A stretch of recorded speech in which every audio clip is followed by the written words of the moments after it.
Trinesha Catrell, and welcome to First Love Yourself, where love, life, and Christ combine. I am so grateful to have you here on this journey of self discovery and empowerment with me. In today's video, we're going to talk about dry. But if you're new here, before we get started, go ahead and give me a thumbs up and subscribe to the channel so you never miss out on more uplifting and empowering content like this. So get comfortable because we are about to get into it. Let's go. Okay, so earlier today, I was reading the Bible, and the word that stood out to me today several times was dry. And sometimes I'll be reading the Bible, and it just be this word is just like it's illuminated extremely. It's like, oh my gosh, okay, I see it. So I'm reading the Bible this morning, and I'm reading in Matthew 12. And in Matthew 12, it talks about the man with the unclean spirit and how he was in a dry place and he couldn't find rest. And so he went back to where he came from, and that there other, unfortunate unclean spirits started to follow him as well. But it really made me think after hearing that, and then hearing another message earlier today. There was a message that they did at Union. It wasn't today's message, but it was a message from, I guess, a week or two ago. And in this message, she talked about things being dry as well. And then in church today, the pastor brought up dry.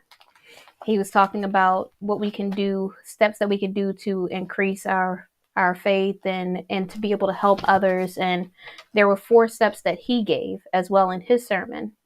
But as this word kept sticking out to me in my mind, I kept thinking, okay, well, I got to figure out what dry actually means, because it's like when I read the Bible before and it said salt, and I'm like, okay, what does salt even mean? But salt means peace in the Bible.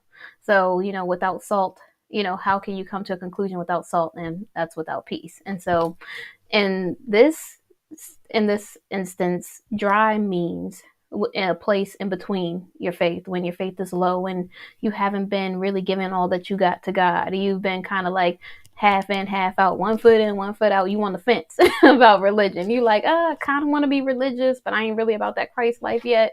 I want to be in these streets. I don't know if I'm really ready to be living a straight and narrow or whatever else.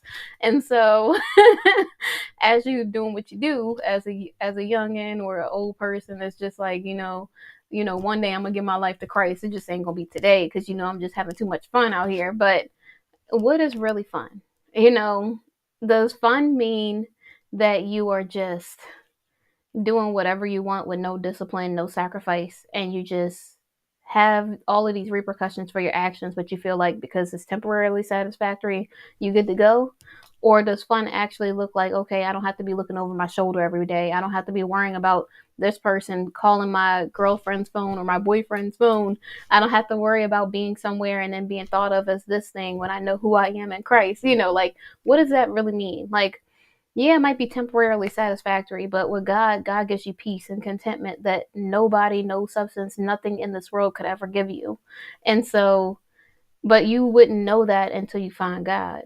That's why my hope for a lot of people is that they do find God, that they have a relationship, build a relationship with God, and they can feel that peace that surpasses all understanding. That they can really know that, hey, you don't really have to live like this. Like, yeah, this is what everybody else is doing, but since when are you a follower and not a leader? Since when do you not know who you are? Since when do you not feel confident enough in being who you are, regardless of what everybody else is doing around you? When does someone else's opinion matter more than the opinion of God? You know, and so for me, as I'm thinking about this and I'm looking at this word dry, and I'm just thinking about my walk and my faith and everything else, I just start to think about, okay, I was in that in-between stage for a while before I rededicated my life to God. And then, of course, there's backsliding that happens when you're religious and things like that, because there's temptation. And not only is there temptation, but sometimes you run into old people or you run into an old scenario, and it's like, okay, well, this is how I used to act in this scenario. Maybe I'll act like this. And you're like, I'm not even that person anymore. That stuff doesn't even faze me at all anymore. So why would I even react like that? I'm not even the type of person who's attracted to this person anymore. So why would I even double back? Why would I spend the block on something that God already told me is not for me? And there are some instances where it might be okay to do something like that because like this is a really good person who would be beneficial for your life, equally beneficial, but other than that, if God is saying move on with your life, you gotta go. You gotta just do what you gotta do. And so as I'm walking this journey, I'm trying to be in a place where I'm really focusing on building my relationship with God, no matter what happens in the future. Like whether I'm single, in a relationship, married, engaged, whatever the situation, circumstance is, I want to make sure that my faith stays strong. There's so many things in the past that I used to do. And I used to be like, oh, I just have to be miserable for the rest of my life. Oh, I just have to, every relationship sucks. So I could just pick any person and just be in a relationship with someone, and I'm saying that and I'm laughing.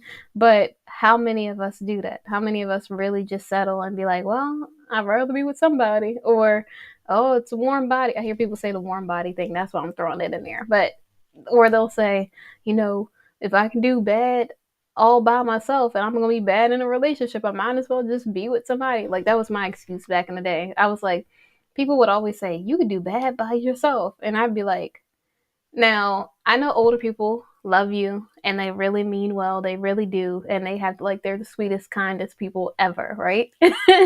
But when you say stuff like you could do bad all by yourself, the cynic in me, like the little rebel inside in the past version of myself was like, oh, I could do bad all by myself and I'm gonna do bad with this person. I guess I'm gonna just choose to be with a person because if both situations is the same, then why choose the latter, And so for me, I was just doing the wrong thing and choosing the wrong things because I thought that's all life had to offer. I really thought that every person in the relationship was miserable. Every person at jobs just went to a job they didn't like. Every person, like, I thought that life just was supposed to suck until I really rededicated my life to God and really built a relationship with God. And as I started to build a relationship with God, I started to learn what love really is. Love is about sacrifice and discipline. It's not just about what you can receive from someone else and give me, give me, give me. I just want a bunch of things all the time. It is really about you saying, I'm going to be selfless enough to care about this person because I truly love them. It's about action. It's not just about, I can say a whole bunch of things that sound really good and never back it up. It's not about you just saying, oh, I get butterflies in my stomach when I see this person. It's not just about, it's not just about saying, oh my gosh, they're the finest thing since sliced bread. So I'm going to be with this person because they're cute. Cute ain't paying the bills. Not only that, but you can't cuddle with cuteness. You might be able to cuddle with it, but it's gonna feel like cuddling with spikes. I don't know, but like, what really really matters? What do you really want in your life? You got to really take a moment and think about what really makes you happy. I don't mean like just by happenings that are happening in your life, although that's what happiness actually means. It's determined upon situations and circumstances that actually happen in your life to make you happy. But what brings you joy? Do you get joy from serving and helping other people? Do you get joy from dancing in the living room? Or is that just something that happens and makes you happy? Do you get joy from having that peace from God because you know that no matter what, you're going to be okay? Like, what really brings you joy in your life? You got to really sit down and take a moment and say, I don't have to live a miserable life. We wake up every day and we choose the type of day we're going to have. I'm not saying that you can just predict the circumstances of some unforeseen circumstances, horrible or tragic, happening in your life that I don't wish on any person. But when you wake up in the morning, you do have a choice to say, okay, I choose to be happy today. I choose to have a joyous, happy, grateful, thankful day. I choose God today. I choose to walk by faith and not by sight. I choose to have hope. I choose to have faith. I choose to really be with the person that God has for me and not just settle for any relationship. I choose that I'm going to work at a job at a place that I enjoy going to with team members, with people who really do see the true value in me. I'm not just going to work somewhere just to have a job. Not that I'm saying you should ever quit your job. You got to listen to God on that. But I'm saying that you should really put forth real effort for the things that really matter to you in life. If you really care about somebody, don't let that person go out of your life if God is saying keep that person. You don't have to prove anything to your friends, to your family members, to anybody else. You just have to be willing to say, I'm standing 10 toes down in this decision that I'm making right now. When I'm following God and I'm doing things that are Christ like, a lot of people my age just doing what they want to do. They're not really worried about God like that. And so when I go out and I'm looking for people who are similar, I usually click with most older people for the most part. There's some young people who do think the way that I think, but it's really, really rare.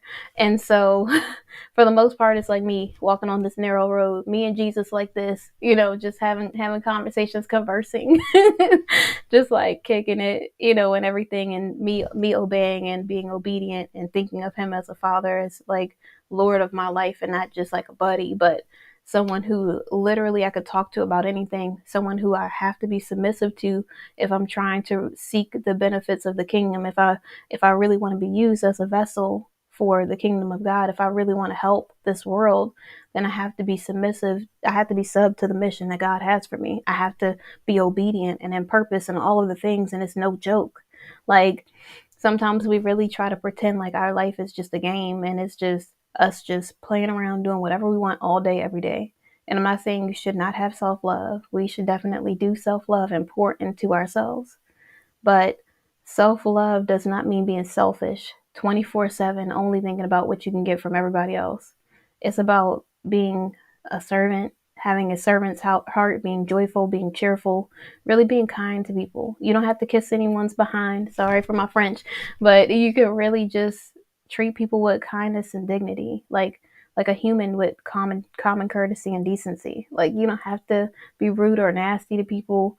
And the pastor said something earlier today in the sermon, and I'm gonna just paraphrase, but he said something like, could you really help a person that did you wrong or a person that wouldn't help you? My answer is yes, of course I could help somebody like that. I had to do it in the past when I first rededicated my life to God, and I was like, God really want me to help this person? And I know most Christians won't say that, but that's really how I was feeling. I was like, oh, so you just gonna let them get away with this? But God is He's not the author of confusion, and vengeance is God's. It's not ours. So anything that God wants to teach that person, he will teach them. We don't have to do nothing about it. So that's one thing that I really learned in the beginning of my faith walk, is that it's not up to me to try to prove or do something to get back at someone else. It's my job to be obedient to God. And although it might not make sense to the world, if I'm being obedient, I'm pleasing to God. The joy that I have from God, the world didn't give it and the world can't take it away, And so everything that I'm doing in life has to be for a purpose. And as the pastor asked this question about could I do it, and I said yes, I was like, but the trick behind that question is, when I do it, do I have a good heart posture? Am I gonna be like, oh, here you go? Or am I gonna be like, oh, here you go? Like, this is the kindness that God shows me. This is the type of love that God gives me. And no, just because I'm helping you doesn't mean that you deserve anything. It means that I want to be obedient to my Father. It means that God is Lord of my life. I'm not doing it because I'm trying to look at how everybody's going to applaud me for having a good comeback for this person. Like that same energy you got when you got to get the last clap back, you got to get the last lick. It's the same energy you should have while you walking by faith and God is saying, okay, I need you to do this and be obedient. And although it doesn't look good, it doesn't look shiny, it doesn't look amazing, it looks like you getting out the mud. It looks like you just got all this dirt all over you because God has to clean you up. You're gonna do it anyways with a graceful heart, with a good spirit, regardless. And that's what I really work on every day, is making sure that even when I'm impatient, I still have a kind, gracious heart. I'm still thankful because it could be so much worse. I'm sitting there, and if I'm helping someone who wasn't kind to me in the past, I still am nice to them. I had I had one person that was so mean to me when I was in school. And God said, be kind to this person. I had no idea the stuff that this young lady was going through, but she had just had something super tragic happen to her in her life.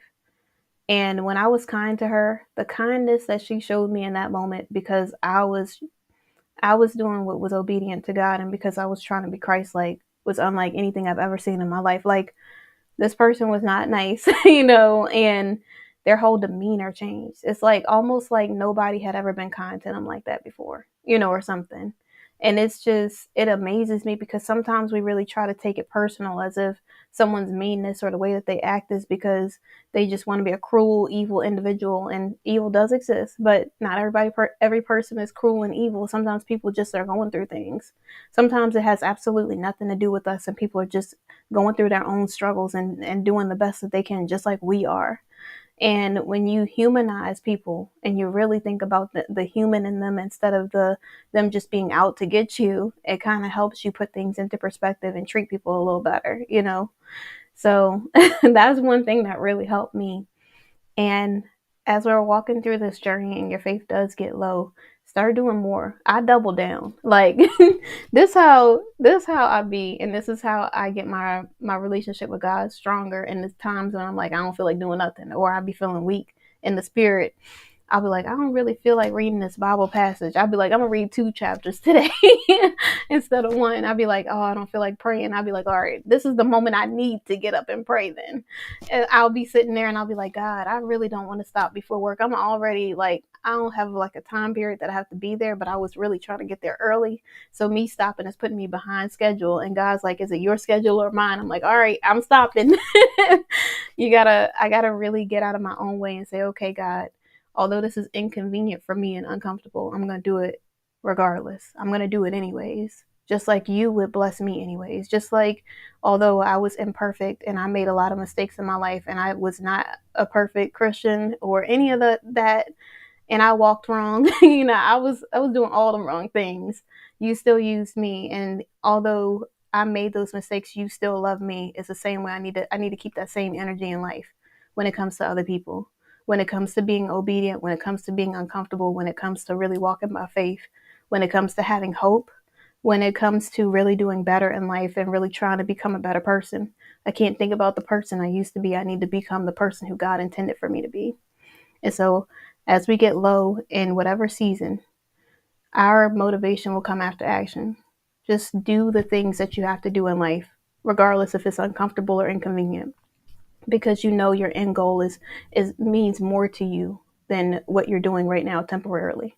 I'm trying to live a long-term success, not short-term, just something that happens overnight that seems like it's going to be super great, but it's got some on the back end, it's something horrible that's going to happen, or it's got like this backlash. I really want to walk in purpose and to treat people the way that God intended for me to treat them, even if they don't deserve it. And I hope that while you're walking by faith, while you're on this journey, when your faith starts to get dry, that you double down, that you do whatever it is that you need to do, and that you do find God, because I'm telling you, I never experienced joy, the peace, the contentment that I have, that I do when I'm spending time with God, that I do in my faith right now. And nothing in this world has ever given me that. There's no substance, and I'm not saying, I'm just saying in general, there's no substance, there's no person, there's no place, there's no thing, there's no event, there's no place that I could travel that's the most beautiful places in the world that could ever make me feel as fulfilled as God does. And I know people are saying, well, that's extreme, but no, it's not. Like when you feel God's presence, when you really know God, when you really feel the love of God, and it gives you security unlike any man could ever give you in your life, when you really feel like there's someone who accepts you for who you are and inside and out, knowing all the mistakes you made, knowing how imperfect you are, it just gives you this joy and this peace that surpasses all understanding. That's what I want every person to experience. And I hope that one day you find it. So thank you so much for watching. I will see you guys tomorrow. Have a good, amazing Sunday. Bye.